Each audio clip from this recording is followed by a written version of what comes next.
My girlfriend kept comparing me to her perfect ex and even suggested I take lessons from him, so I dumped her in the exact same way he did.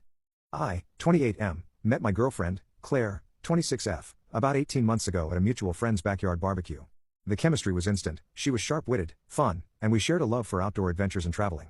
Everything progressed naturally, and within a few months, we were officially a couple. The first 6 months were incredible. We took weekend trips, explored new restaurants, and spent meaningful time with each other's friends and families. Everyone we knew commented on how well we complemented one another. But around the 7-month mark, something changed. At first, it was subtle. Claire would occasionally bring up her ex, Lucas, in casual conversations, mentioning things he used to do or how he handled certain situations. At the time, I didn't think much of it. It's normal for people to reference past relationships now and then, right? But soon, the comparisons became more frequent and painfully detailed. One evening over dinner, she sighed wistfully. Lucas always knew exactly what wine to pair with a meal. While planning a weekend trip, she casually reminisced, Lucas used to create the most detailed itineraries weeks in advance. He always made sure every trip was perfectly planned.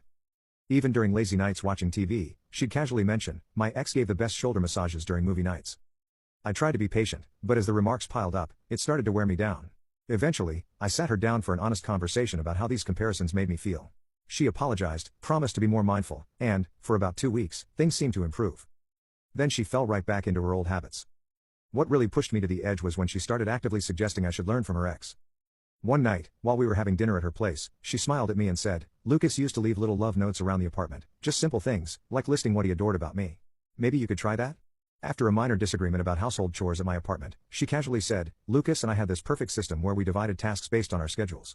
It worked so well, maybe we should try it? But the final straw came during a dinner with our friends. Someone asked about our plans for the holidays, and before I could answer, Claire jumped in, her eyes lighting up. Lucas used to surprise me with a weekend getaway every Christmas. He planned everything so perfectly, down to the last detail. Then she turned to me and added, maybe you could take a few tips from him. Our friends exchanged uncomfortable glances, and I felt utterly humiliated. Later that night, I asked her more about Lucas and how their relationship had ended. That's when she unknowingly handed me the perfect idea for how I'd end things with her. She told me, almost dreamily, how Lucas had ended their 3-year relationship. He had gradually become distant over the course of a month, then taken her to their favorite restaurant, where he calmly explained that he had simply outgrown the relationship and needed to move on. She called it the most mature and considerate way to break up. Listening to her admiration for how perfectly he had ended things made me realize 2 things. She was still not over him. She was subconsciously trying to turn me into his replacement. But what really got me was how she kept praising the way he had dumped her, calling it respectful and thoughtful. So, I decided to give her exactly what she seemed to want, a breakup just like his. For the next few weeks, I carefully planned every detail. I subtly pulled back, just enough to create distance without raising alarm. I kept up our routine, but with small changes, less affection, shorter replies, no more initiating plans. Then I made a reservation at what had become our favorite restaurant, a place we had discovered 3 months into our relationship. I even made sure to dress in the exact way she had once mentioned Lucas did for important occasions. Throughout those weeks, she unknowingly reinforced my decision.